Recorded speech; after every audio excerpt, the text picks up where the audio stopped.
www.solfm.com. Estamos donde tú estés. Sol, la más interactiva. Por eso tú tienes que pensar que el problema de la presión tributaria en nuestro país 65. no es 65% dicho por la DGI. El 60% de los empleos de este país son informales, señores. ¿Cómo que por qué? O los salarios son muy bajos y no cotizan. No, porque no tiene que ver salario bajo, no salario bajo. Aquí hay salario mínimo obligatorio por ley. El que es formal tiene que pagar ese salario mínimo por ley. ¿Ustedes están de acuerdo con una amnistía fiscal a cambio de la criminalización? No estamos de acuerdo. Y ya te he oído varias veces. Se lo dijiste a Manuel Díez. No estamos de acuerdo porque aquí lo malo no paga lo malo.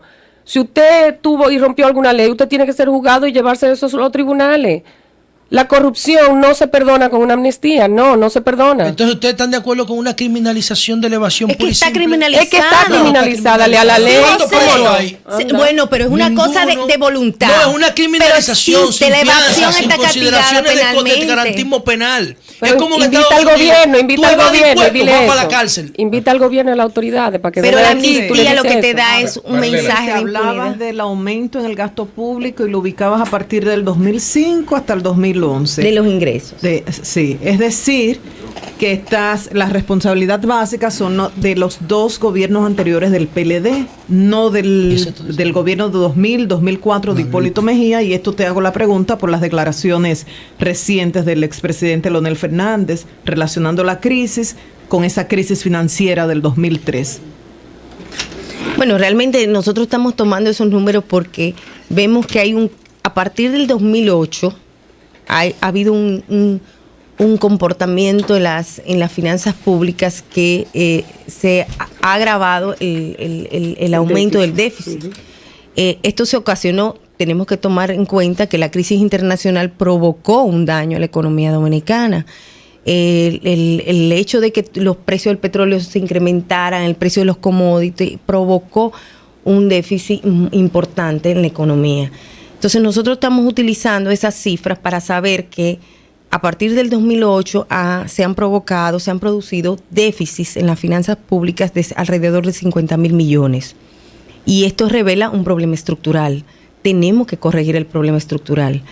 Y por eso es que nosotros decimos, aboquémonos ahora a revisar cuáles son las causas de ese problema estructural para que no nos pase lo mismo, porque si no, ya hemos visto, los ingresos están incrementándose de manera significativa en los últimos años.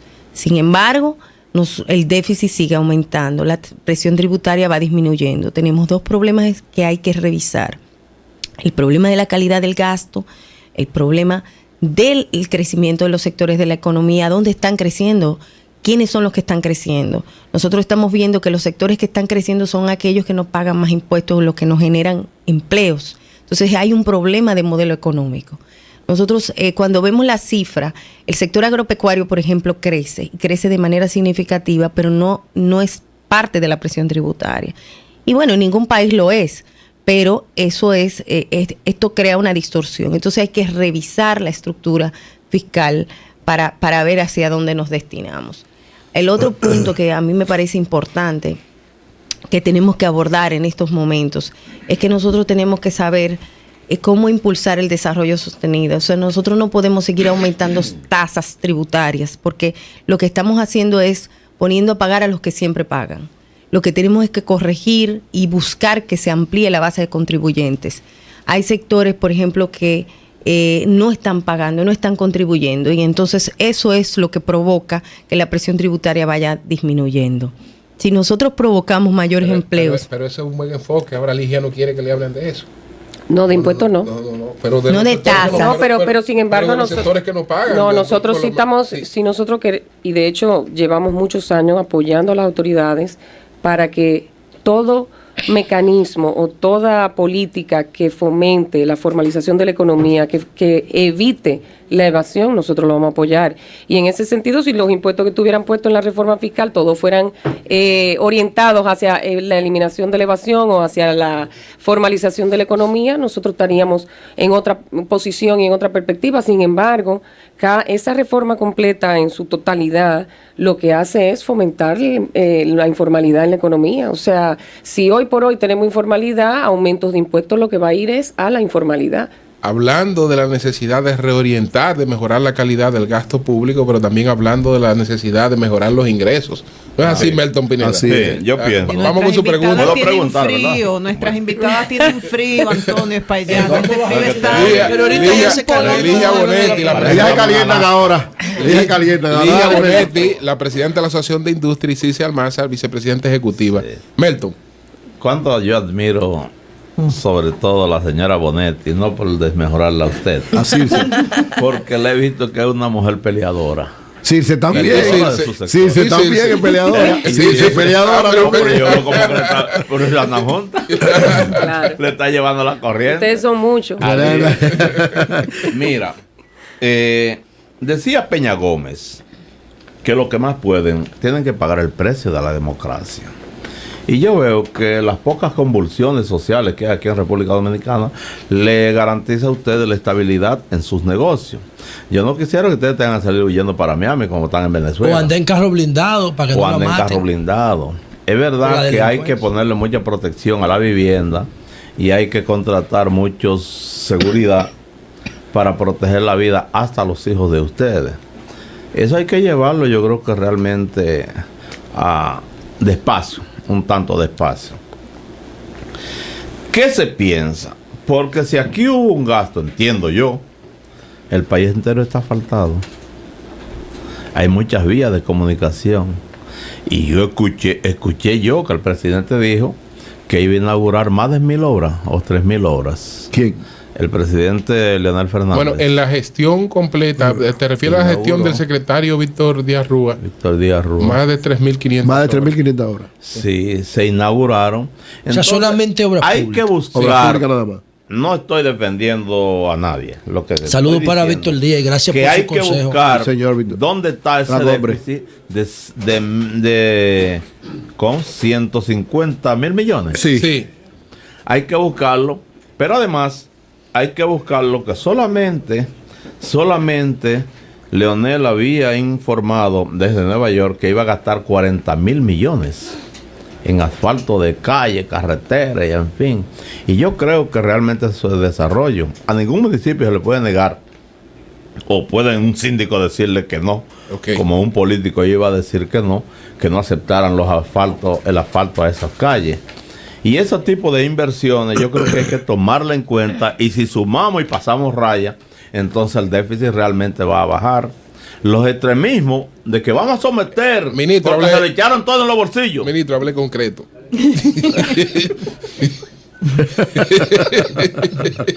Vaya lo concreto. Tengo media hora hablando de obra y me va a decir que eso pasó en México. No, pero yo creo que tú tienes un punto muy importante ahí. Nosotros como sector empresarial y como ciudadanos no nos oponemos para nada al gasto social, a que nuestros ciudadanos tengan... Óyeme, y nosotros realmente lo que queremos es una explicación de cómo se llegó a ese déficit, pero si la explicación es totalmente favorable, como tú dices, hay 3,000 obras que se hicieron, que están ahí, que las calles están asfaltadas, etcétera. Nosotros no, al revés. Ese es el impuesto mejor. No seamos como los cocheros. Mirar así. Pero es la población que habla, no somos nosotros nada más. Bueno, aquí la población se queja de que no siente el crecimiento económico. Ustedes son líderes empresariales. Sí. Y muy buenos para el equilibrio de la democracia. Pero también tienen que saber que los gobiernos tienen que hacer inversiones. Claro que sí, por supuesto. Y favorecerlo también a ustedes, lógicamente. No quererlo todo. Por supuesto, y yo creo que eso es parte sana, y así es que se desarrollan los países. Nosotros Exacto. Al revés, estamos totalmente de acuerdo. ¿Cuáles son una de las quejas que nosotros tenemos siempre? De que aquí se pagan muchos impuestos, un grupo de gente. Óyeme, y lo que nosotros queremos ver es que esos impuestos se vayan, no que se nos devuelvan a nosotros con favoritismo, que se vayan al pueblo, que mejoren la calidad de vida. ¿Saben por qué? Porque cada aula que aquí se construye va en beneficio de todos, mejores trabajadores, mejores estudiantes, mejor calidad de vida. Óigame, cada hospital que aquí se abre y genera una prevención temprana de cualquier enfermedad, nosotros somos los primeros beneficiados como sector empresarial, porque tenemos empleados que pueden tener un servicio de salud, que sus familias están tranquilas. Óyeme, productividad se llama eso. Exacto. Ahora, simplemente queremos saber cómo se controla un presupuesto, porque en nuestras empresas, y cada uno de nosotros tenemos empresa, porque una casa de familia es una empresa. Aquí hay que saber lo que ingresa y lo que se gasta, si no tenemos un problema en la familia. Pequeña. pequeña, grande, mediana, lo que sea, es una empresa. Tú tienes un ingreso y tú tienes un gasto. Y tú tienes que tratar de balancear tu finanza. Ahora, si tú de repente te disparas 150 mil millones en pérdida en tu casa, yo quiero saber a dónde que vamos a parar. Lo que pasa es que lo único que queremos saber... Las reflexiones de ustedes apuntan a Leonel Fernández. No, hombre, nosotros no estamos apuntando a nadie. ¿Quién es el jefe de la casa?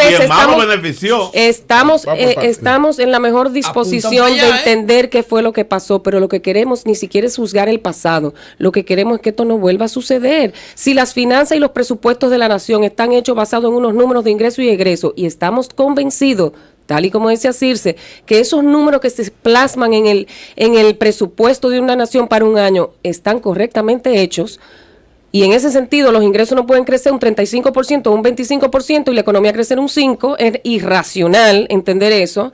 Si o poner un subsidio eléctrico de $200 millones, $200 mil millones y el subsidio son $1,000 millones. Pero era el sector privado que tenía. El sector privado no hizo el presupuesto de la nación, ¿Y el de eléctrico? No, el presupuesto. Estamos hablando de un presupuesto. No, dijo del sector eléctrico. Un presupuesto fue lo que se hizo. Hay algunos planteamientos con relación a esta propuesta y a las reformas en sentido general que han planteado los técnicos del gobierno. Uno de esos argumentos es que cada vez que hemos hecho reforma en el país, hemos asistido posteriormente a un mayor desarrollo de la economía. Es decir, que no hay una sola reforma que haya resultado perjudicial para la economía del país. ¿Ustedes comparten este planteamiento? Yo pienso que no. Nosotros lo vemos en los índices de crecimiento de los sectores productivos de la República Dominicana. ¿Han decrecido los Claro que sí. Claro que hemos decrecido. Nosotros hemos perdido en el sector industrial solamente más de 150,000 empleos, señores. Nosotros hemos perdido participación en el Producto Interno Bruto. Nosotros teníamos un 35% de participación en el 2000 y pasamos al 20%. El sector industrial. Sí. Los sectores que están creciendo son sectores de servicio. O sea, nosotros lo que estamos provocando, y ese es el modelo económico que tenemos, o sea, es un desarrollo más a los sectores de servicio. Que no, pero eso es el punto. O sea, ¿hasta qué punto nosotros una reforma fiscal no está enfocada hacia el desarrollo nacional? O sea, si nosotros castigamos a los sectores que siempre pagan y a los sectores que generan empleo, nosotros lo que estamos provocando es una distorsión y estamos generando un modelo económico que no es sostenible en el tiempo. O sea, tú tienes que promover los sectores que generan empleo. Lo estaba diciendo la del Fondo Monetario Internacional recientemente, la directora del fondo. O sea, la cura para la crisis internacional ahora mismo es la generación de empleo. Miren una cosa, el gobierno, usted habla mucho del gasto, de darle calidad y de tener austeridad en el gasto.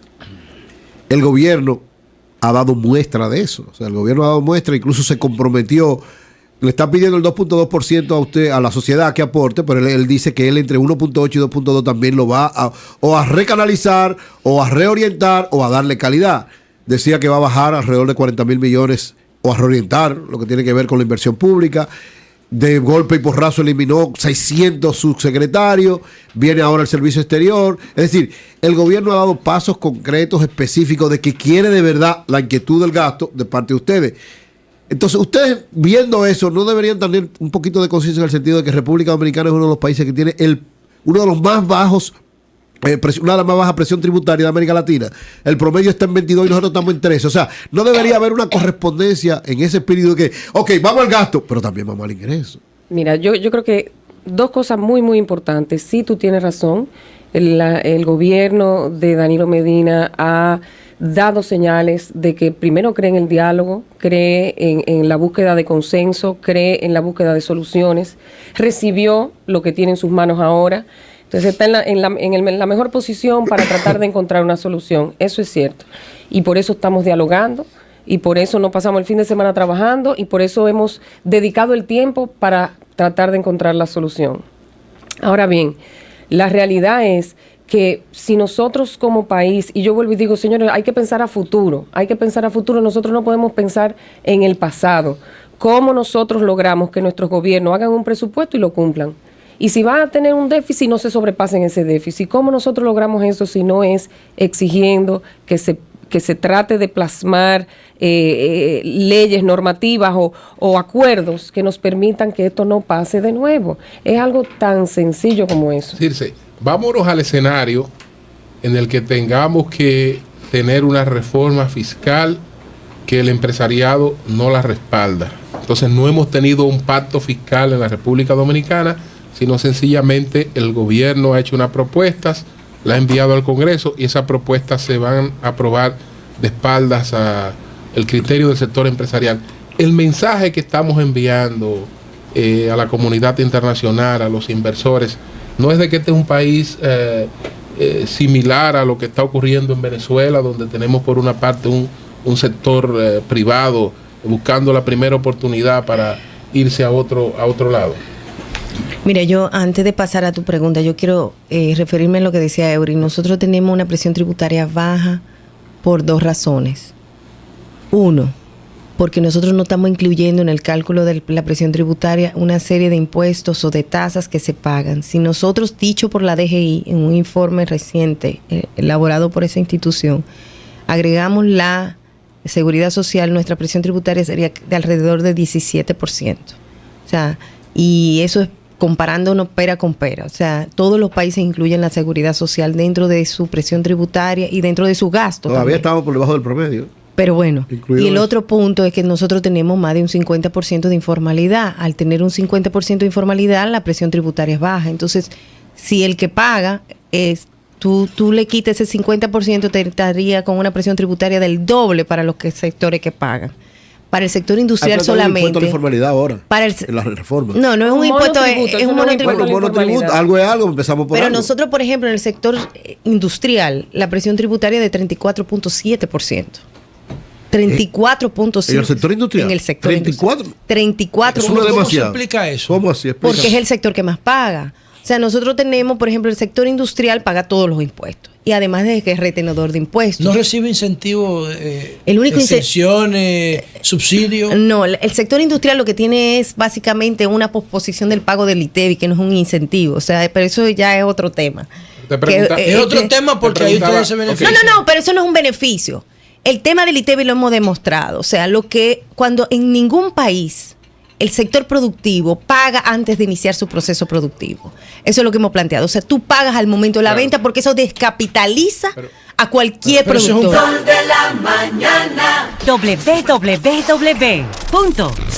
www.solfm.com. Estamos donde tú estés. Sol, la más interactiva.